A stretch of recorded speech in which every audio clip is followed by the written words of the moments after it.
Mateo capítulo 11, que hoy vamos a comenzar con una nueva sección de este libro. Y eso es lo precioso del estudio de la palabra de Dios. De repente terminás en un punto y viste al Señor hablar y trajo convicción y estás decidido a seguir avanzando y cuando querés darte cuenta ya hay más que el Señor va a traer, más de su verdad para seguir afirmando y seguir guiando nuestras vidas. La semana pasada fue precioso cerrar con este discurso del Señor en donde Él instruyó a sus discípulos, le dio directivas de cómo hacer la labor misionera.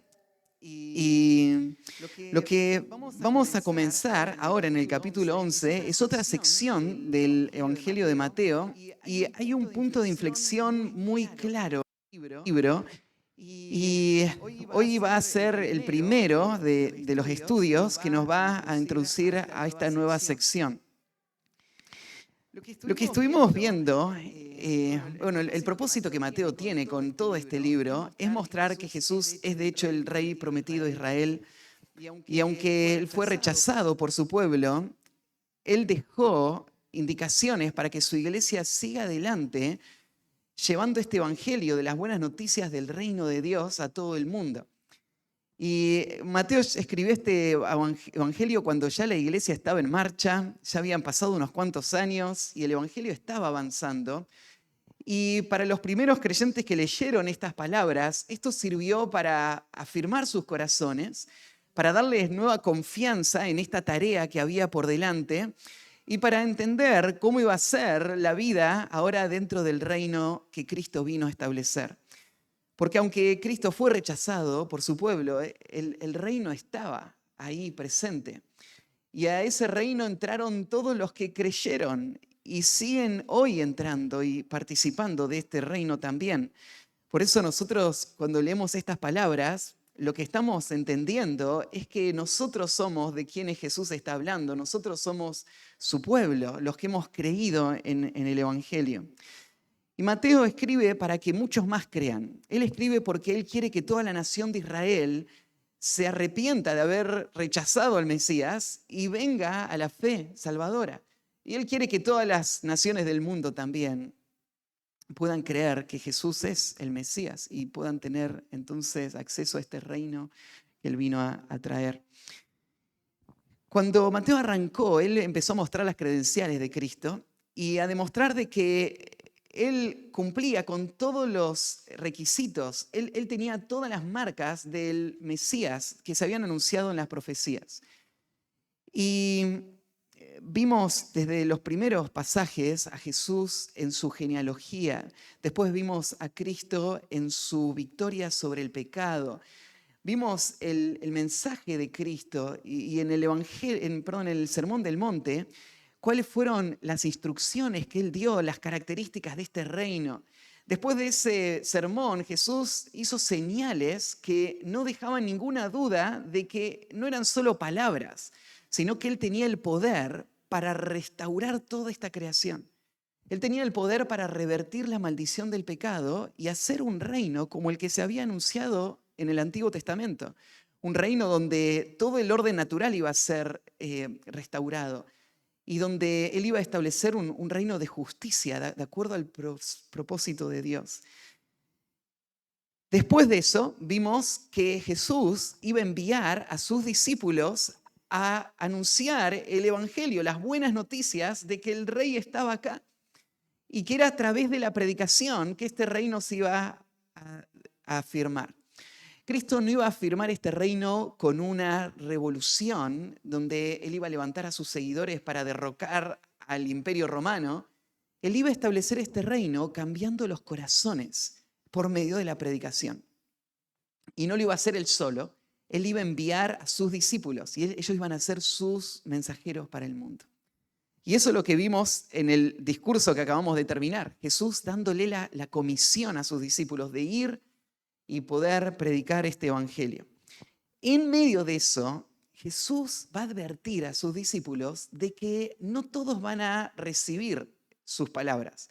Aunque ellos van a ofrecer un reino y van a traer buenas noticias, la mayoría iban a rechazarlos. Iban a no solo rechazarlos, sino perseguirlos. Y el mundo se iba a dividir. Iba a ser el evangelio como una espada que iba a dividir las familias, que iba a dividir las sociedades. Porque cuando el evangelio se predique, la gente iba a tener que responder. Iba a tener que decidir qué iba a hacer con Jesús. Y uno no puede quedarse en un terreno neutral con Cristo. Uno se va a volver en un discípulo con todas las características que Jesús señaló, o uno iba a no ser digno de Cristo. Iba a tener que pararse en la vereda del frente. Iba a ser un enemigo del evangelio después, porque el evangelio iba a exponer su rebeldía, iba a exponer su pecado. Entonces, el mundo se iba a dividir. Jesús advierte sobre esto y lo que vamos a ver ahora, a partir del capítulo 11, es de hecho cómo fue que el mundo de su tiempo respondió a Cristo mismo. Lo que vamos a ver ahora, yo les decía que va a haber un quiebre acá en el libro, es que hasta ahora la gente no tenía ningún problema con Jesús. Imagínate, él era un gran maestro, sus enseñanzas eran muy profundas, eran muy prácticas. Él era un hombre que tenía poder para hacer grandes milagros. Entonces sanaba a todos, daba de comer gratis a la gente. Entonces no había problemas hasta acá. Todos contentos y viendo a Jesús como el potencial Mesías, Salvador, que iba a revertir todos sus problemas, que iba a arreglar toda la nación de Israel, que iba a sacar a los romanos, iba a reordenar todas las cosas. Y entonces hay mucha expectativa en cuanto a Jesús. Pero las palabras de Jesús van a empezar a crear más tensión. Van a empezar a incomodar el corazón de las personas cuando ellos se den cuenta de que Jesús no es la clase de Mesías que ellos esperaban. Y de hecho, cuanto más se den cuenta de esto, más se van a resentir contra Jesús. No es que lo van a dejar de lado solamente, sino que van a empezar a enojarse con él por lo que les está diciendo. Y vamos a ver en los próximos 2 capítulos cómo Mateo nos cuenta que vamos a pasar de todos felices, escuchando las enseñanzas de Jesús, a una oposición masiva. En este punto, Mateo nos va a mostrar cómo la familia misma de Jesús no va a creer en él, sus hermanos de sangre. Va a mostrar cómo los pueblos donde creció Jesús, todo el sector de Galilea y esas ciudades donde él hizo más milagros, en conjunto van a rechazar a Cristo abiertamente. Vamos a ver cómo los líderes de Israel van a empezar a complotarse contra el Señor y van a decidir aniquilar, matar al Señor. Y toda esta oposición va a empezar acá en el capítulo 11, pero va a terminar con la crucifixión. Este rechazo masivo va a terminar con el grito, crucifíquenle, crucifíquenle. Ese es el rechazo de la nación de Israel. ¿Y qué les llevó a rechazarlos de esa manera? Este pasaje que vamos a estudiar hoy nos muestra el primer elemento que va a llevar en esa dirección. Y podríamos decirlo de esta manera, fue una decepción con Jesús. Las personas de su tiempo se decepcionaron de Jesús. Y voy a decir algo que tal vez te va a chocar, pero tenés que saber que Jesús decepcionó a mucha gente. Él es un predicador que por sus características va a producir este efecto continuamente y sigue produciéndolo en nuestro tiempo. Jesús decepciona al mundo. Ahora, no me malentiendas. No es que Jesús decepciona al mundo porque Él no cumple lo que les promete. Jesús no decepciona al mundo porque Él de alguna manera va a fracasar o va a fallar en su trabajo, su tarea de establecer el reino. Para nada. Él va a decepcionar al mundo porque no va a cumplir las expectativas que el mundo tiene.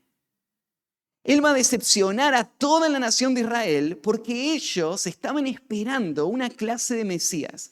Ellos estaban esperando ciertos beneficios que Jesús no les dio. Porque Jesús no vino a cumplir los deseos de la gente. Él vino a establecer el reino de Dios. Él vino a hacer lo que debía hacer, no lo que la gente quería que Él haga. Y eso no cayó muy bien en las personas.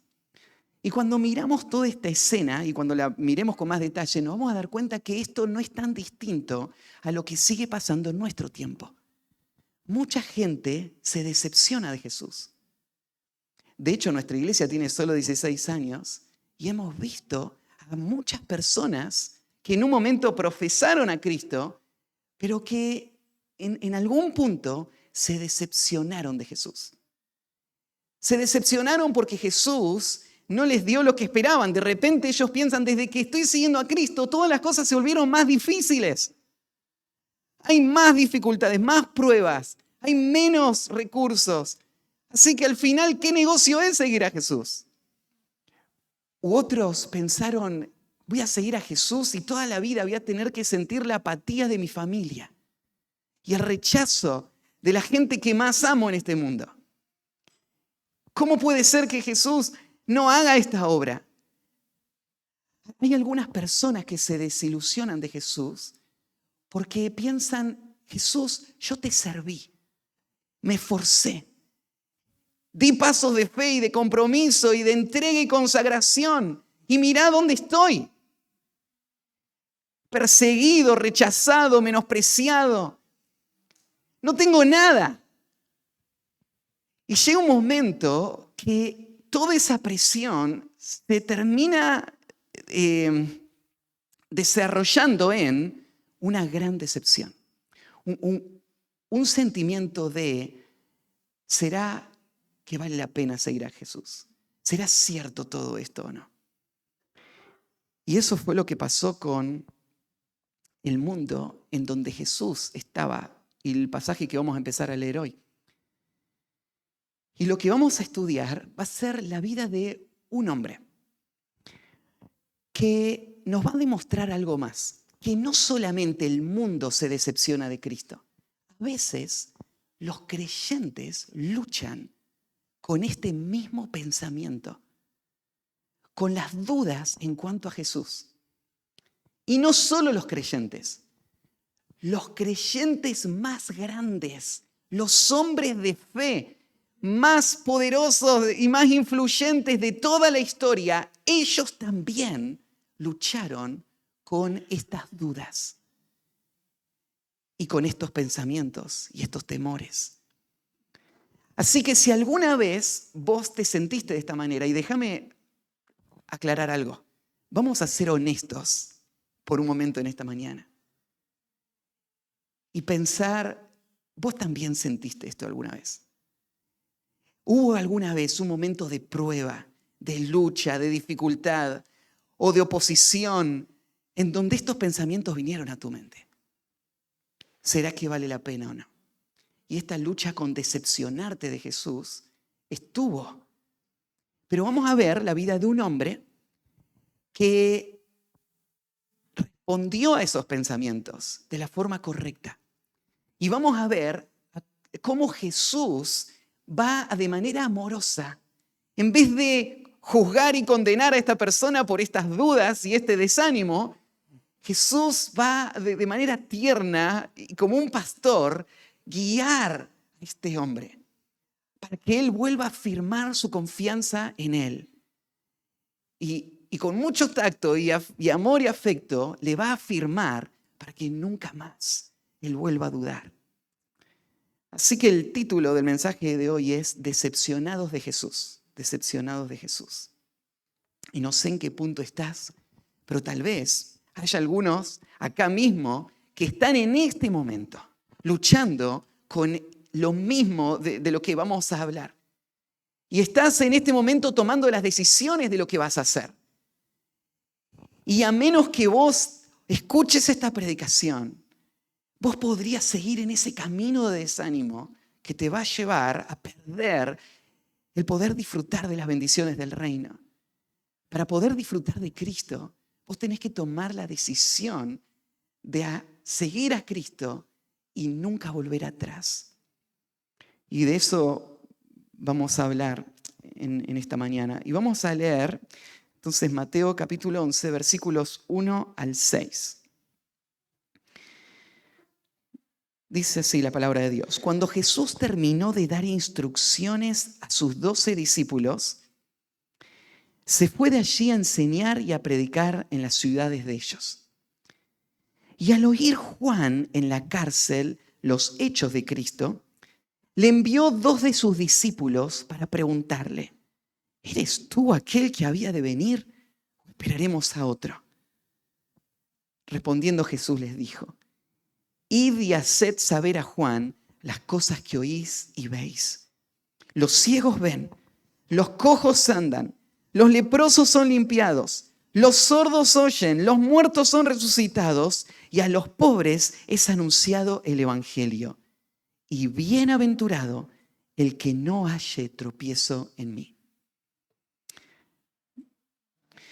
Este tema de decepcionados de Jesús va a ser introducido con el versículo 1, que nos va a mostrar el escenario donde sucedió esto. Y este versículo sirve como una transición de lo que vimos hasta ahora en las últimas semanas de estas instrucciones a los discípulos y lo próximo. Así que vamos a tomar un minutito para mirar en el versículo 1 esa transición antes de meternos en el tema de lo que pasó con Juan el Bautista. Dice en el versículo 1, cuando Jesús terminó de dar instrucciones a sus 12 discípulos. Lo que había pasado recién y lo que tuvimos en este tiempo de estudio fue que estudiamos las directivas de Cristo para la tarea misionera. Y en el libro de Mateo como organizó este libro, es que va a darnos la historia de Jesús en forma de narrativa y de repente va a hacer una pausa y va a darnos un discurso de Jesús. Y después sigue la narrativa y va a venir otro discurso de Jesús. Y retoma la narrativa y otro discurso de Jesús. Esta es la forma como él ordena todo esto.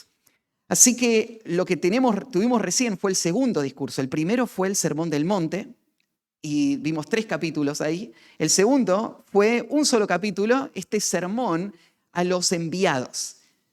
Y cada vez que termina uno de estos discursos, siempre siguen estas mismas palabras. Cuando Jesús terminó de dar estas instrucciones. Siempre Mateo usa este mismo término. Y a lo que se está refiriendo Mateo acá es a que estas palabras que Jesús dio a sus discípulos no las dio en formas de sugerencias o un modelo, una opción de cómo podían hacer la tarea. Esta palabrita instrucciones tiene que ver con la autoridad que Jesús tiene y el tono con el que Él les habla a sus discípulos. Estos son directivas, estas son órdenes. Y no hay que perder esto de vista. Porque cuando escuchamos a Jesús, cada vez que Él habla, sus palabras tienen este tono. De hecho, ustedes se acuerdan la gran comisión, cuando termina todo el Evangelio y Jesús le dice a sus discípulos que ahora ellos tienen que ir a todas las naciones y hacer discípulos, les dice que tienen que enseñarles a todos a que guarden todas las cosas que yo os he mandado. Así que acá estamos, 2000 años después, y nosotros también seguimos en esta línea. Nosotros estamos leyendo las palabras de Cristo como mandamientos, como directivas. Esta es la forma en la que tenemos que ordenar nuestra vida.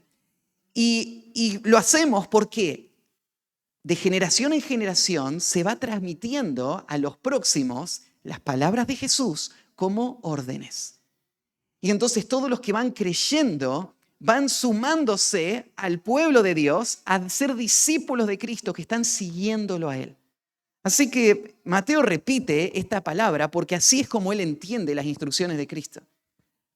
Las instrucciones de Cristo son directivas, son órdenes. Entonces no tenemos la opción de ver a Jesús como un gran maestro moral o ético, sino que Jesús se presentó como un rey que gobierna con autoridad, y la relación que él establece con su pueblo es la de un amo para sus siervos. Entonces, el concepto de esclavo de Cristo es muy frecuente en el Nuevo Testamento y Mateo acá lo está reflejando así. Entonces, ese es el tono con el que nosotros vivimos nuestra vida cristiana, con el que ustedes escuchan la predicación bíblica. Es la autoridad de Cristo.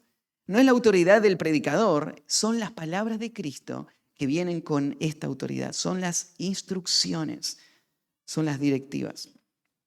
Cuando él terminó de dar este discurso, dice que se fue de allí a enseñar y a predicar en las ciudades de ellos.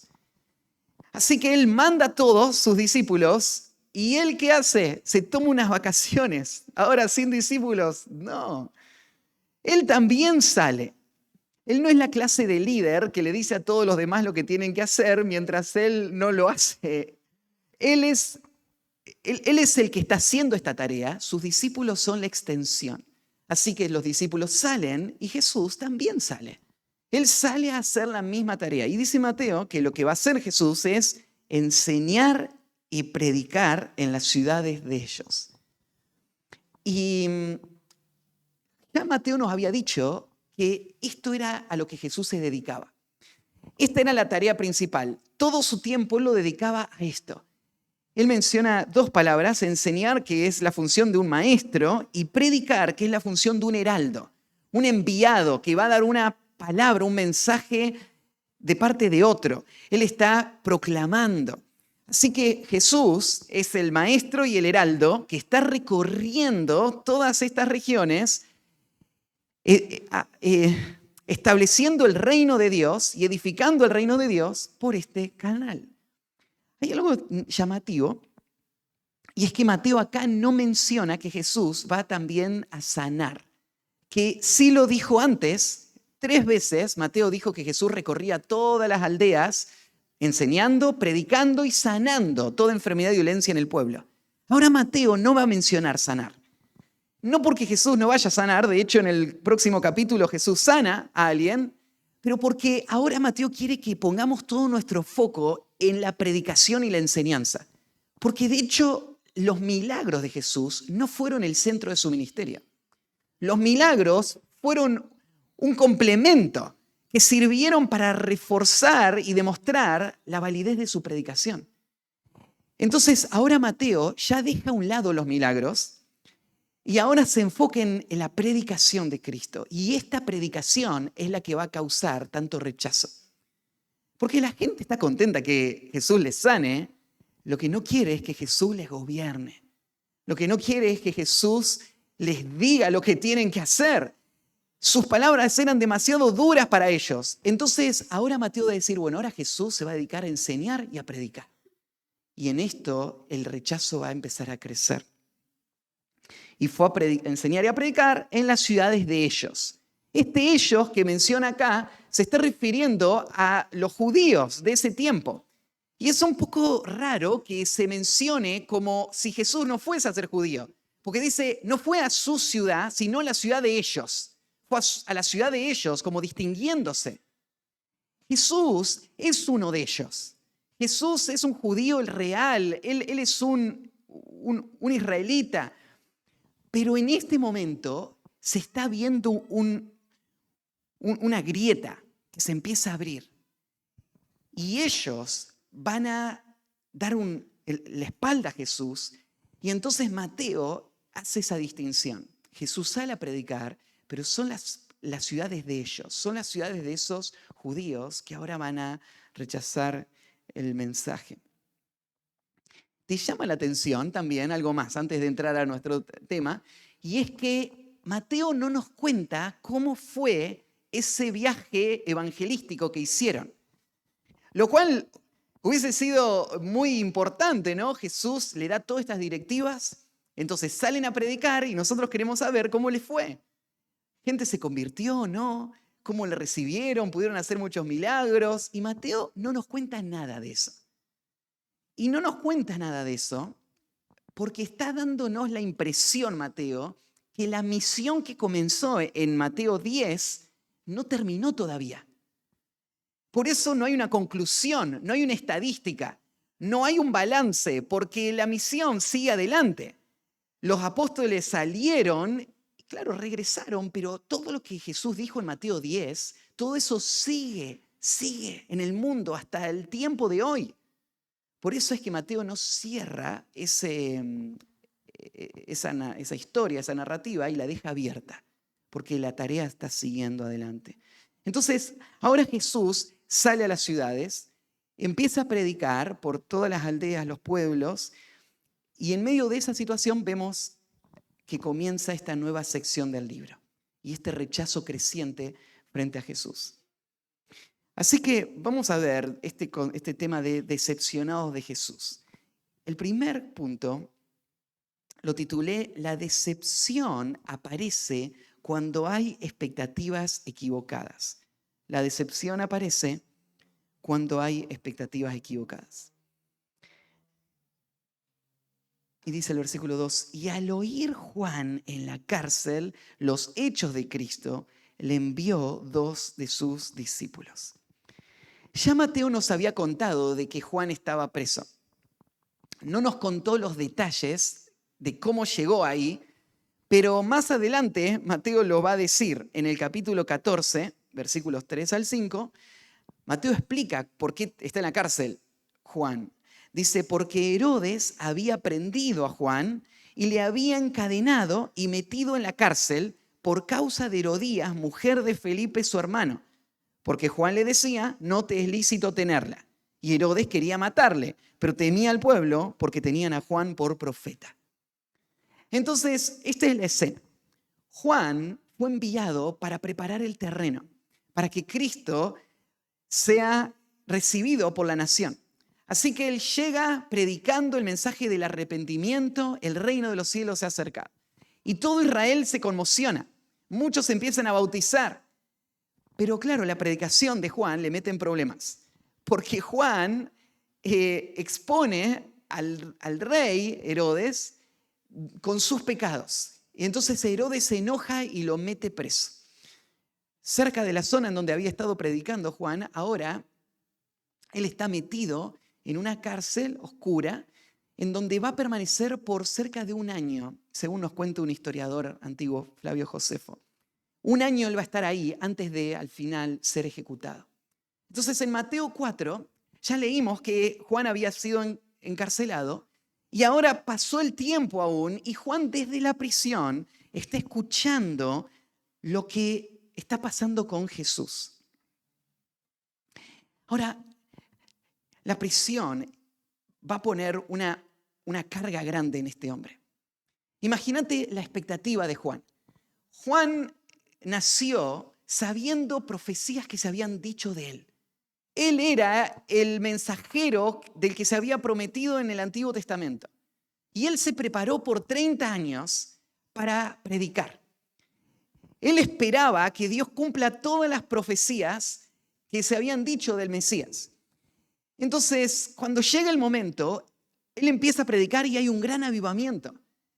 Y entonces hay mucho entusiasmo. Y cuando aparece Jesús, él dice, este es el Cordero de Dios que quita el pecado del mundo. Todo está saliendo de acuerdo al plan. Todo está avanzando bien. Así que ahora Juan piensa, yo soy el mensajero, el vocero. Lo que ahora viene es el reino. ¿Y qué es lo que va a haber en el reino? Bueno, el rey va a destruir toda la maldad de este mundo. Va a deshacer las obras de Satanás. Va a derrocar a los poderosos y él va a tomar el control de este mundo. Eso es lo que viene. Pero en vez de esto, la maldad parece seguir creciendo. De hecho, el rey no pierde su lugar, sino que más bien lo agarra a él y lo mete preso.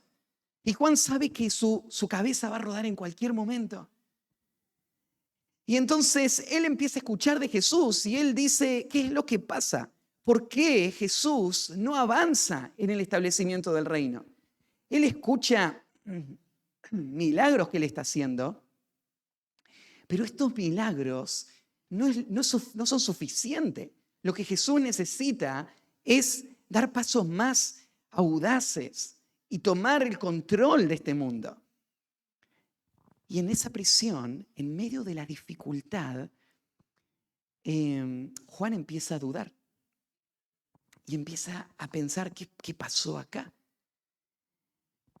No es así también como sucede en muchos casos con nuestro corazón.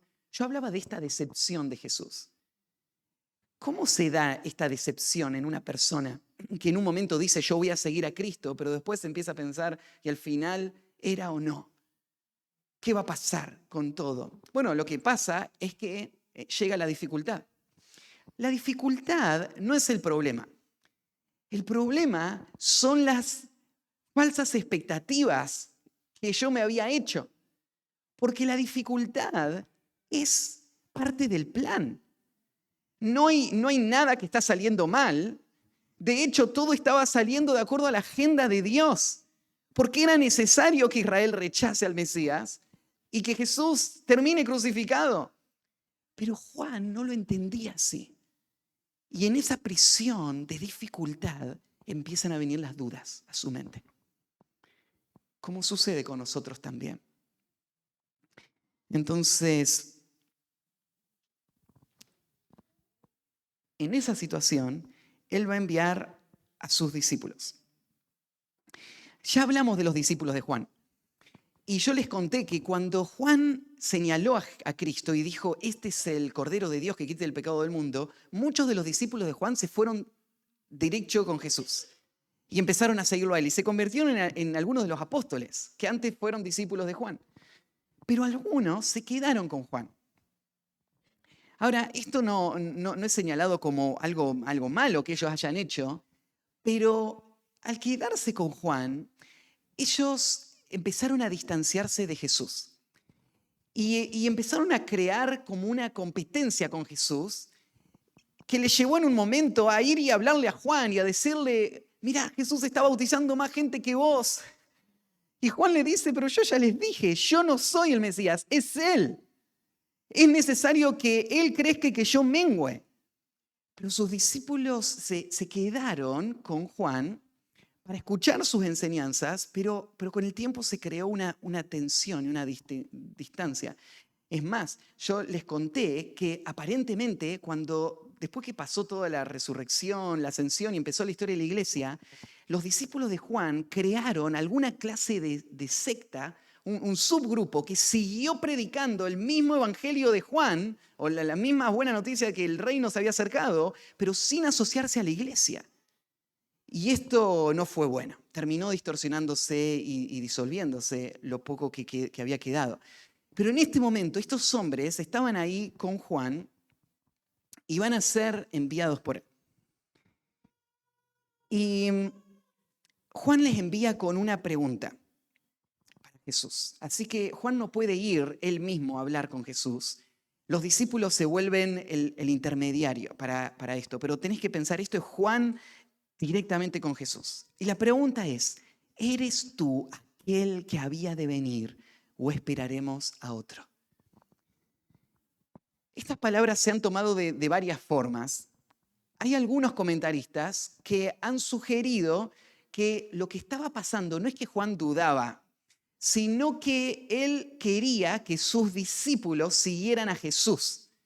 Entonces, los mandó con esta pregunta, no para que le respondan a él, sino para que ellos lo escuchen directamente a Jesús.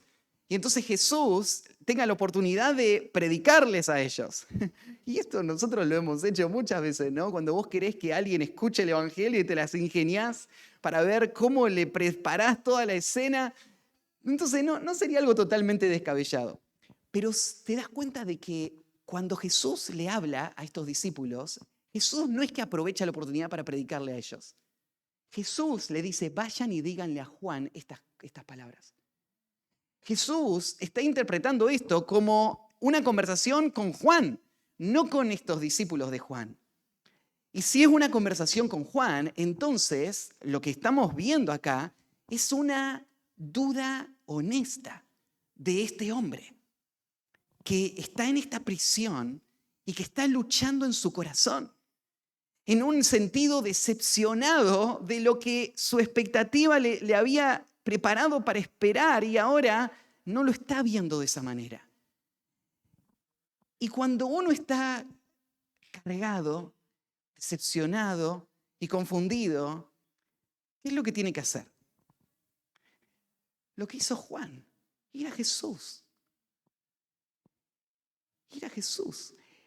Porque aunque él está confundido y dudando y cargado, él sabe quién es Jesús. Él confía en Jesús. Él lo que quiere es que Jesús le ayude a lidiar con esto que le está pasando. Si él realmente no habría creído en Cristo, entonces no hubiese ido a Cristo. No le hubiese ido a preguntar a él, porque igual, ¿qué valor tiene lo que él me vaya a decir? Pero eso te muestra que Juan sí es un hombre de fe. Él creyó de verdad. No es que está dudando de todo porque él no cree en Cristo. No, él cree en Cristo, pero también duda de Cristo. ¿No es una combinación un tanto extraña, pero tan común? Tu corazón lo sabe, porque así se comporta tu corazón muchas veces. El corazón del creyente ha creído, pero esto no le hace inmune a las dudas que vienen también. Entonces, ¿cómo lidia el creyente con las dudas? Va a Jesús. Y Juan no puede ir a Jesús, así que le manda a sus discípulos a Jesús. Y los manda con esta pregunta: ¿eres tú aquel que había de venir? Esta expresión, el que va a venir, es una expresión muy frecuente en el Antiguo Testamento. Aparece en el Salmo 118, versículo 26, Isaías 59, 20, Daniel 7, 13, Daniel 9, 25, Habacuc 2, 3. Todos estos pasajes del Antiguo Testamento usan este título para referirse al Mesías. ¿Quién es el Mesías? El que va a venir. No hace falta dar el nombre, ya sabemos, todo lo estamos esperando. El que viene, Él es. Entonces Juan usa este título para referirse a Jesús. ¿Qué decía el Antiguo Testamento del que va a venir? ¿Cuál era la imagen? ¿Cuáles eran las herramientas que tenía Juan para anticipar a este que va a venir? Bueno, la historia del Antiguo Testamento es muy larga. Son 39 libros que tienen muchísimos capítulos y que todos tienen como eje central a Cristo. Así que hacer un recorrido sería interminable hoy, ¿no? De decir, vamos a ver todo el Antiguo Testamento. Pero déjenme citarle algunos pasajes. Por ejemplo, en Génesis 3:15, la primera predicción del que va a venir, habla de la simiente. Dice, pondré enemistad entre ti y la mujer, entre tu simiente y la simiente suya. Esta te herirá en la cabeza y tú le herirás en el calcañar. El que va a venir es la simiente de la mujer que va a destruir las obras de Satanás.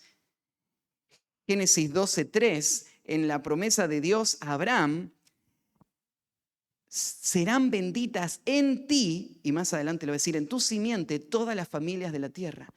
Y en la promesa de Abraham aparece una tierra que él va a recibir, una bendición especial que va a traer bendición a todo el mundo. Este es el que va a venir. En Génesis 49:10, en la profecía que da Jacob para Judá, le dice, no será quitado el cetro de Judá, ni el legislador de entre sus pies, hasta que venga Silo, y a él se congregarán los pueblos. Silo, hasta que venga Silo. ¿Quién es este personaje misterioso? Este nombre que no conocemos. Este es el que va a venir, el que va a establecer un reino de abundancia, que describe después ahí mismo en ese pasaje como un reino con leche y vino y vides, y lo describe con tanta grandeza. En Números 24:17, ahí Balaam habla de el que va a venir, movido por el Espíritu, con esta profecía, cuando dice, lo miraré, mas no de cerca, saldrá estrella de Jacob, y se levantará cetro de Israel, y herirá las sienes de Moab, y destruirá a todos los hijos de Set. En Deuteronomio 18:15 al 18, Moisés dice que el que va a venir es un profeta como él, al que todo el pueblo va a escuchar. Deuteronomio 18:15 al 18. Después en Isaías, bueno, en el Salmo 110, todo el Salmo 110 habla de este rey futuro que está por venir. Isaías 7:14, el Señor mismo dará una señal. He aquí que la Virgen concebirá, dará a luz un hijo y llamará su nombre Emmanuel. En el 9:6, un niño nos es nacido, hijo nos es dado, el principado sobre su hombro. Y se llamará su nombre admirable, consejero, Dios fuerte, Padre eterno, príncipe de paz. Jeremías 23, 5-6. Se habla de este renuevo justo que va a reinar como rey, que va a hacer juicio y justicia, y en sus días va a ser salvo Judá. Israel habitará confiado, y este será su nombre, en el cual le llamarán Jehová nuestra justicia. Ezequiel 24:33. Jehová va a levantar un pastor para Israel, que va a apacentarlo a David. Él va a apacentarlos. Miqueas 5:2. Cuando habla de Belén como el lugar donde van a ser este caudillo, este gobernante. Ageo 2:7, Zacarías 9:9. Muchísimos pasajes que en el Antiguo Testamento prepararon al Israel para saber que viene uno. Todo esto sabemos de él. Y a él le estamos esperando. Y él es de quien se está refiriendo Juan. Todo esto lo dice la Escritura. El problema es que Israel había creado una expectativa distorsionada de este líder, de este Mesías. Como decía yo antes, ellos esperaban a un gobernante que iba a derrocar a los romanos, que iba a terminar con el pecado y toda la injusticia del mundo. Y iba a restaurar Israel, y iba a ser la gloria de Israel para todo el mundo. Ellos esperaban esto. Pero, claro, la información que ellos tenían era cierta, pero había cosas que Dios no había revelado aún. Y había cosas que se había revelado y que ellos no la habían entendido bien. Entonces, ellos estaban esperando un Mesías más bien centrado en sus necesidades, en lo que en ese momento les cargaba y les presionaba. Entonces, ellos estaban esperando a este libertador, y Juan, aún con el gran profeta que él era, él también había caído en parte de esta distorsión que no le permitía ver que lo que tenía enfrente era exactamente lo que decían las profecías. No había nada que estaba fallando. Entonces, la pregunta ¿es él el que iba a venir o debemos esperar a otro? Tenemos que seguir buscando a alguien que va a cumplir esas profecías. Él esperaba a un gobernante, un conquistador que pueda establecer por la fuerza ese reino, y eso no estaba sucediendo. Mientras estaba mirando esto, me acordé, porque pensé en esto, ¿cómo puede ser que alguien que sabía tanto como Juan, que conocía las profecías tan bien, caiga en este pozo de tanta confusión, duda y desánimo? Y me acordé y pensé, pero esto no es tan raro. Porque ¿te acordás? En el Antiguo Testamento, un hombre como Elías puede pasar de estar parado en el Monte Carmelo y hablar con convicción y autoridad, y un momento después él está escondido, con temor, desanimado y deprimido, diciendo, todo está terminado, no hay más esperanza, no hay nadie más, teniendo compasión de él mismo. Y yo miro a Juan y Jesús mismo va a decir de él, nunca se levantó sobre la tierra un hombre como él. De los nacidos de mujer jamás hubo un profeta más grande que él.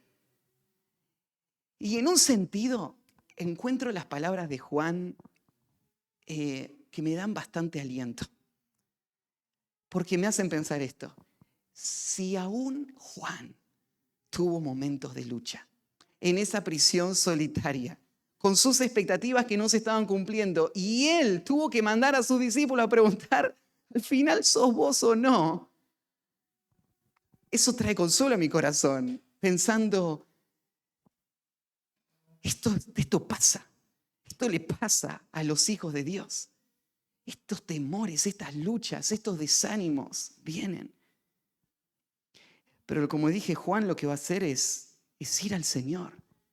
Él no deja que eso crezca en su corazón y le aparte del Señor. Él va al Señor y lo manda a sus discípulos con una pregunta muy concreta. Él no da vueltas, Él va al punto.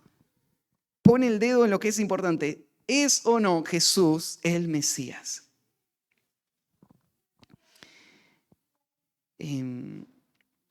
Así que, decepcionados de Jesús, vimos en primer lugar, la decepción aparece cuando hay expectativas equivocadas.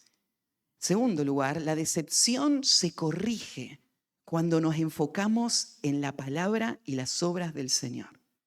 En la palabra y las obras del Señor. La decepción se corrige cuando nos enfocamos en la palabra y las obras del Señor. ¿Qué va a responder Jesús a estos hombres que vienen con esta duda, esta pregunta legítima? Jesús le dijo: id y haced saber a Juan las cosas que oís y veis. ¿Te das cuenta que Jesús no va a dar una respuesta directa? Él podría haber dicho: claro que soy yo. Él podría haber resuelto directamente la situación. Pero él no lo hace así, sino que él deja que lo que él estaba enseñando y las obras que él estaba haciendo como testimonio y respaldo de lo que él estaba enseñando sean las que hablen por él y sean el respaldo que Juan necesitaba en ese momento. Las palabras de Jesús y las acciones de Jesús no eran aleatorias. Él había seguido una agenda muy estricta. Todo lo que él había enseñado y todo lo que él estaba haciendo era el cumplimiento de las profecías. Él lo estaba haciendo en obediencia al Padre. Entonces, cualquier persona que pusiera su atención ahí no iba a tener duda que Él es el cumplimiento de todas las profecías. Entonces, Jesús no responde la pregunta, sino que le guía a mirar. Y le habla de estas dos cosas, las cosas que oís y veis. Estos discípulos llegaron en un momento, no estuvieron todo el tiempo con Jesús. Así que no es que pudieron ver todas las señales que Jesús había hecho, pero probablemente ellos estaban ahí y había mucha gente que sí las había visto.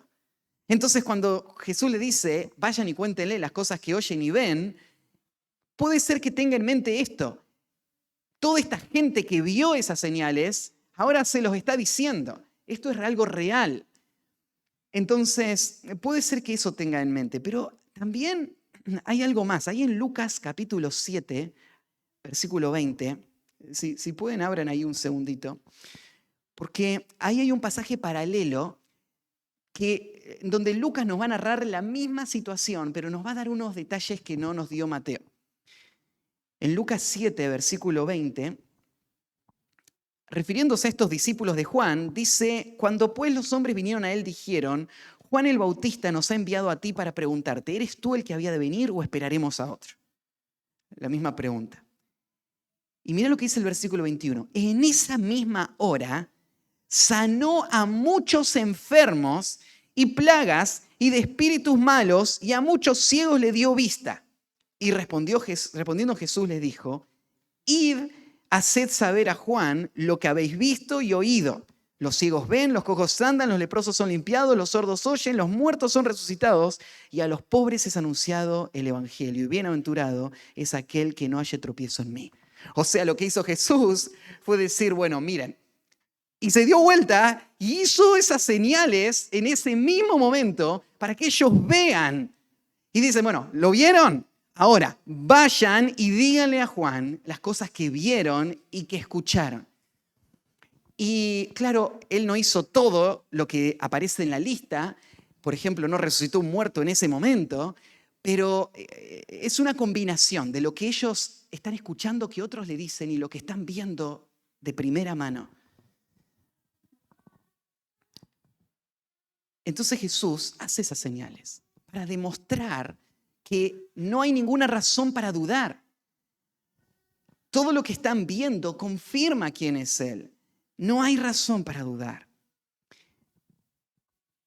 Jesús conoce la debilidad del corazón y conoce que las señales eran lo que el pueblo de Israel estaba esperando ver. Entonces Jesús le da señales, porque Él ve la sinceridad del corazón. ¿Se acuerdan que hubo otros momentos donde Jesús no le va a dar señal? Vinieron unos fariseos a Jesús y le dijeron, mostranos una señal y vamos a creer en ti. Y vinieron con una actitud desafiante, negando que Jesús era el Salvador, diciendo, a ver si vos nos podés convencer. Y Jesús le dice, no hay ninguna señal. Solamente la del profeta Jonás. Como estuvo Jonás 3 días y 3 noches en el vientre del pez, así va a estar el Hijo del Hombre en el seno de la tierra. 3 días y 3 noches. Y se está refiriendo a su resurrección. Esa es la única señal que van a tener. Jesús no estaba haciendo señales para convencer a los incrédulos, pero Él sí hizo señales para dar ese testimonio a los que estaban creyendo al mensaje que Él daba. Pensando así, si una persona decide no creer en Cristo, no hay ninguna evidencia que lo vaya a convencer. Pero para una persona que ha creído en Cristo, las muestras de la realidad de la Escritura son para su alma un consuelo, un eco de las verdades que él ya cree, que afirman su corazón. Y el Señor en gracia hace eso. Y nos llena de esos testimonios. ¿Es verdad o no el Evangelio? ¿Faltan evidencias? Jesús dice, no falta ninguna evidencia. Están todas acá. Y les muestra cuáles son. En el versículo 5 le da esta lista. Los ciegos ven, los cojos andan, los leprosos son limpiados, los sordos oyen, los muertos son resucitados. Y a los pobres es anunciado el Evangelio. Toda esta lista resume todo lo que Mateo nos dijo en el capítulo 8 y 9 que hizo Jesús. Lo que está haciendo Mateo es volver al capítulo 8 y 9 y decirnos, ven, Jesús hizo todo lo que el Mesías iba a hacer. Y Jesús con sus propias palabras lo está diciendo, yo ya lo mostré, ya hice todas las señales. Cuando Jesús le está diciendo estas palabras a estos discípulos que se le van a llevar a Juan, él sabe que Juan conoce muy bien las profecías. Y de hecho hay un par de pasajes específicos que Jesús tiene en mente por la forma en la que él se lo está presentando. Uno de los pasajes es el pasaje de Isaías 35, versículos 4 al 5, donde Isaías dice, refiriéndose al tiempo del Mesías, decid a los de corazón apocado, esforzaos, no temáis. He aquí que vuestro Dios viene con retribución, con pago. Dios mismo vendrá y os salvará. Entonces los ojos de los ciegos serán abiertos y los oídos de los sordos se abrirán. En Isaías 29, 18 también dice, en aquel tiempo los sordos oirán las palabras del libro y los ojos de los ciegos verán en medio de la oscuridad y de las tinieblas. Y después en el capítulo 61 de Isaías dice, el Espíritu de Jehová el Señor está sobre mí, porque me ungió Jehová. Me ha enviado a predicar buenas nuevas a los abatidos, a vendar a los quebrantados de corazón, a publicar libertad a los cautivos y a los presos apertura de cárcel, a proclamar el año de la buena voluntad de Jehová, el día de la venganza del Dios nuestro, a consolar a todos los enlutados, a ordenar que a los afligidos de Sión se les dé gloria en lugar de ceniza, óleo de gozo en lugar de luto, manto de alegría en lugar de espíritu angustiado. Y serán llamados árboles de justicia, plantíos de Jehová para gloria suya. En estos pasajes describe Isaías que el tiempo del Mesías iba a estar marcado por estas señales. Que cuando Dios mismo venga a salvar a su pueblo, los ciegos iban a ver, los sordos iban a escuchar y a los pobres se les iba a anunciar el mensaje del Evangelio. Leíamos recién al final. Entonces lo que está haciendo Jesús es mostrándole a Juan las evidencias de que Él es de quien se había anunciado.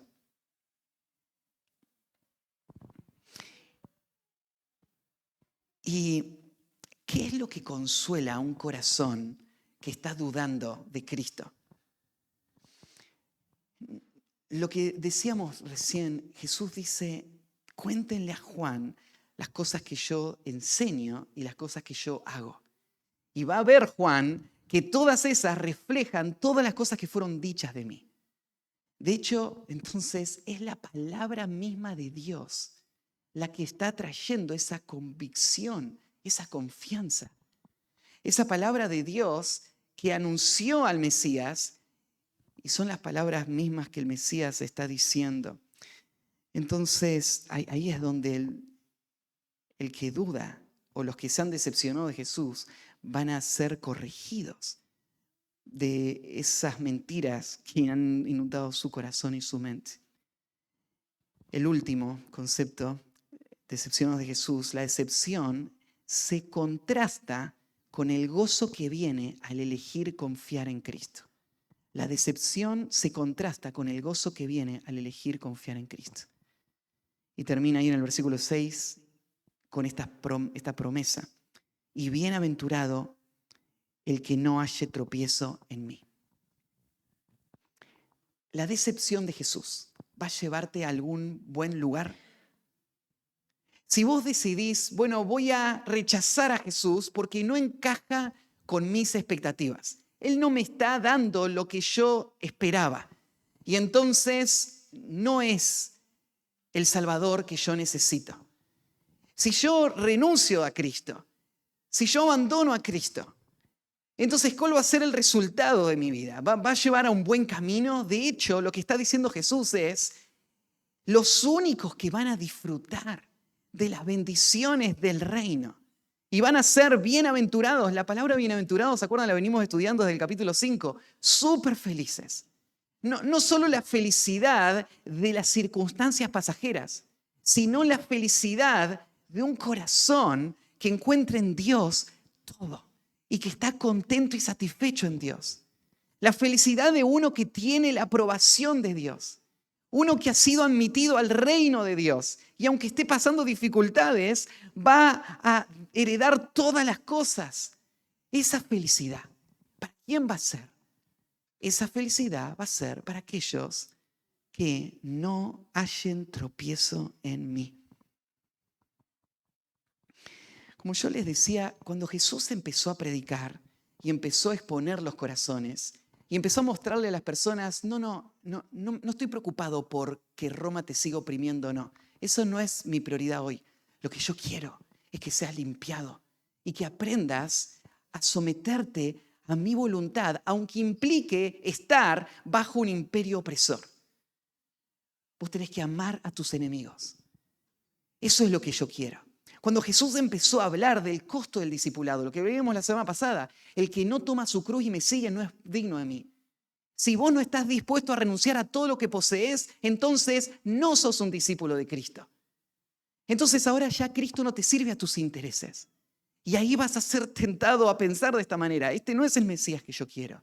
Pero lo que te está diciendo Jesús acá es, no te vayas. No renuncies. No abandones a Cristo. Porque Él es tu único bien. Él es el único lugar donde vas a encontrar bienaventuranza real. Muchos van a decepcionarse de Cristo. Ahí en Lucas 2:34 dice, y los bendijo Simón y dijo a su madre María. ¿Se acuerdan? Esta es la escena donde Jesús va con sus padres siendo un bebé al templo y este hombre que había estado esperando al Mesías y el Espíritu le había dicho que no iba a morir hasta verlo, ahora ve a María, ve a José, ve a Jesús y dice estas palabras. He aquí, este está puesto para caída y para levantamiento de muchos en Israel y para señal que será contradicha. Jesús va a ser de tropiezo para muchos. Va a haber contradicción, va a haber rechazo a Jesús. Y entonces vos lees ahí en Mateo, por ejemplo, Mateo capítulo 15, más adelante, vamos a ver cómo va a subir el rechazo. Y dice así, entonces acercándose sus discípulos le dijeron, ¿sabes que los fariseos se ofendieron cuando escucharon estas palabras? Pero respondiendo él dijo, toda planta que no plantó mi Padre Celestial será desarraigada. Dejadlos, son ciegos guías de ciegos, y si el ciego guiare al ciego, ambos caerán en el hoyo. Miren, la actitud de muchas iglesias de nuestro tiempo es, tratemos de no ofender a la gente porque se van a ir todos. De hecho, Jesús está un día y cuenta esto que acabamos de leer, que los discípulos vienen preocupados. Jesús, se te está yendo la gente. Jesús, mirá, hay gente muy poderosa que se está enojando con vos. Hay gente que puede difamarte y puede perseguirte y puede traer muchas consecuencias. Y están ahí hablando mal. Jesús dice, mi Padre va a desarraigar. Toda planta que no plantó mi Padre será desarraigada. Es necesario que sean sacados los que se van a ofender. Son ciegos guías de ciegos y van a caer en el mismo pozo. Cuando Jesús fue a su propio pueblo, decían, ¿no es este el hijo del carpintero? ¿No se llama su madre María, sus hermanos Jacobo, José, Simón y Judas? ¿No están sus hermanos con nosotros? ¿De dónde pues tiene estas cosas? Y se escandalizaban de él. Y es la misma palabra. Ellos tropezaban con él o lo rechazaban. Y Jesús le dijo, no hay profeta sin honra, sino en su propia tierra y en su casa. Y no hizo allí muchos milagros a causa de la incredulidad de ellos. Ahí en Juan 7, 41 y 42, otros decían, este es el Cristo, pero algunos decían, de Galilea debe venir el Cristo. ¿No dice la Escritura que del linaje de David y de la aldea de Belén, de donde era David, ha de venir el Cristo? Fíjate, ¿por qué la gente rechaza el Evangelio? Algunos lo rechazan, ¿no es cierto?, porque les ofende, porque les está señalando y les está haciendo quedar mal. Otros le rechazan porque lo menosprecian y no le dan importancia. Es uno más, es mi pariente, entonces no te toman en serio. Otros lo rechazan, como aparece acá, por falta de conocimiento bíblico. Hay personas que se vuelven enemigos del Evangelio verdadero creyendo que saben mucho de la Biblia y diciendo, no, ellos están equivocados con lo que está diciendo, ¿no? ¿Cómo va a venir Jesús de ahí, de Nazaret? No puede venir de ahí. Mirá lo que dice la Biblia y la confusión que tienen en cuanto a las Escrituras y a lo que Jesús es y lo que pasó con él hace que ellos le rechacen. En un momento era tanta la gente que se iba que se dio esta escena en Juan 6, versículo 60. Dice, al oírlas, muchos de sus discípulos dijeron, dura es esta palabra, ¿quién la puede oír? Sabiendo Jesús en sí mismo que sus discípulos murmuraban de esto, les dijo, ¿estos os ofende? ¿Ustedes también están ofendidos por el mensaje? Y en el versículo 16, después de esto, muchos de sus discípulos volvieron atrás y ya no andaban con él. Dijo entonces Jesús a los 12, ¿queréis acaso iros también vosotros? Le respondió Simón Pedro, Señor, ¿a quién iremos? Tú tienes palabras de vida eterna y nosotros hemos creído y conocemos que tú eres el Cristo, el Hijo del Dios viviente. Y Jesús dice, bienaventurado el que no haya tropiezo en mí. Bienaventurados los que no se vayan. Muchos se van a ir. Los verdaderamente felices, los que van a permanecer, los que van a disfrutar de todas las bendiciones del reino, son los que no se van a ir. Son los que cuando escuchando las demandas de Cristo no se van a volver a sus ídolos de antes. Son los que cuando Cristo señale su pecado no van a protegerlo y mantenerse en su pecado y entonces renunciar al Evangelio. Son los que cuando Cristo no les dé lo que tanto esperaban, aún van a amar a Cristo igual. ¿Dónde vamos a ir? Él tiene palabras de vida eterna. No entiendo lo que está haciendo. No entiendo por qué está permitiendo esto en mi vida. Pero me someto a Él. Él es mi Señor. Él es el que sabe. Y yo confío en su plan. ¿Dónde voy a ir? Pero llegó un momento donde todos estaban yendo. Y Jesús entonces les miró y dice, bueno, ¿se quieren ir ustedes también? ¿Por qué están acá? Váyanse todos si es que no van a responder a mi enseñanza, dijo Jesús. Pero Pedro dijo, no, ¿cómo vamos a rechazar lo que hemos creído? Y estos de quienes está hablando Jesús son los que no encontraron tropiezo en Jesús. Cuando vinieron las palabras duras, no tropezaron, no reaccionaron, no rechazaron. Y entonces esto son palabras afectuosas y amorosas para Juan, que está ahí en la prisión, luchando y dudando. ¿Y qué significan estas palabras? Es Juan, no hay ninguna razón para dudar. Están todas las evidencias. Es el cumplimiento del reino, solamente que vos estás preso y lo que habías pensado no va a pasar. Vos no vas a ser un acompañante del establecimiento del reino. Tu misión fue anunciarlo, pero tal vez nunca salgas de esa prisión y mueras. Pero el plan de Dios no fracasó, se está cumpliendo tal como fue diseñado. Súper feliz si vos, en este momento de tensión, no renunciás a lo que has creído. Si vos afirmás, es verdad, Jesús es el Mesías y confías en mí hasta el final, súper feliz vas a ser. Así que, decepcionados de Cristo, tal vez la pregunta para vos es si estás decepcionado de Jesús. Tal vez mientras yo hablaba y escuchabas hablar sobre las falsas expectativas, ¿cuáles son algunas de esas expectativas que han traído estas dudas a tu corazón? Y yo te decía, Jesús no vino a darte lo que vos querías. Él vino a darte lo que más necesitabas. Y a veces lo que más necesitas no es lo que querés, pero es lo que Dios en su sabiduría va a hacer para cumplir sus propósitos de salvación. Él no perdió el control, Él sigue obrando. No dejes que esas expectativas te desilusionen del Señor. Tal vez, al igual que Juan, vos también has servido al Señor con diligencia y esmero, pero las cosas se pusieron difíciles. Y en medio del peligro y de la crítica, del ataque, de la falta de fruto, te desanimaste. Y estás dudando. ¿Será que estoy en el lugar correcto haciendo lo que tengo que hacer? Y yo decía, muchos creyentes a través de toda la historia han luchado con estas mismas dudas. La decepción es lo que hace que los incrédulos terminen saliendo de la iglesia.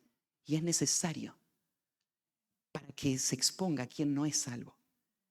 Pero también la decepción es una mentira que crece en el corazón de creyentes, que les hace inefectivos en la tarea que el Señor les ha dado. Entonces, vos tenés que ver el peligro de esta decepción y tenés que luchar como lo hizo Juan. No podés entender por qué Dios está haciendo lo que está haciendo. Tenés que ir a Cristo. Tenés que ir a su palabra y afirmar tu corazón en su verdad. Como decía en un momento también, el Señor, de una forma amorosa, trajo de vuelta a Juan.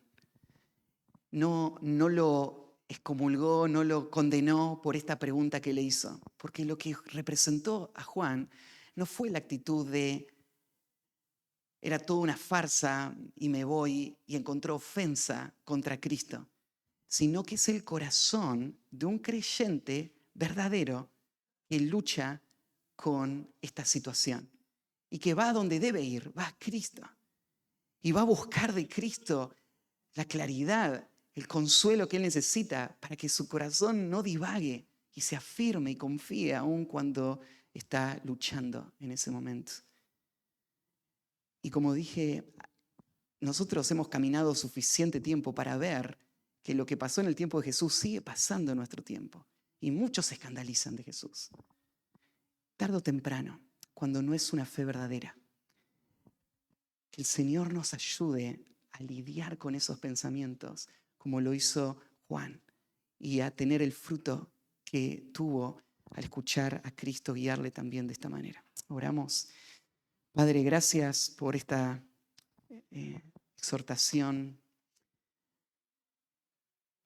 Nuestros corazones son tan vulnerables a dudar. Y Señor, te rogamos en esta mañana que no nos dejes deambular. Afirma nuestros pies en tu verdad. Nosotros tenemos el mismo compromiso que Pedro cuando dijo: ¿a quién iremos? No queremos ir a ningún lado más. No tenemos a dónde ir. Cristo es quien tiene las palabras de vida eterna. Pero te pedimos que ayudes a nuestra incredulidad. No nos dejes desviarnos. Dirígenos con tu verdad y haz que podamos mantenernos hasta el final sin hallar tropiezo en Cristo. Y que Él no sea la piedra en la que tropecemos para destrucción, como los incrédulos que terminan perdidos, sino que Él sea una roca sólida en la que se edifique nuestras vidas y que desmenuce nuestro corazón, pero para la edificación, para limpiarnos. Estamos dispuestos, Señor. Danos tu gracia cada día. En el nombre de Cristo Jesús. Amén.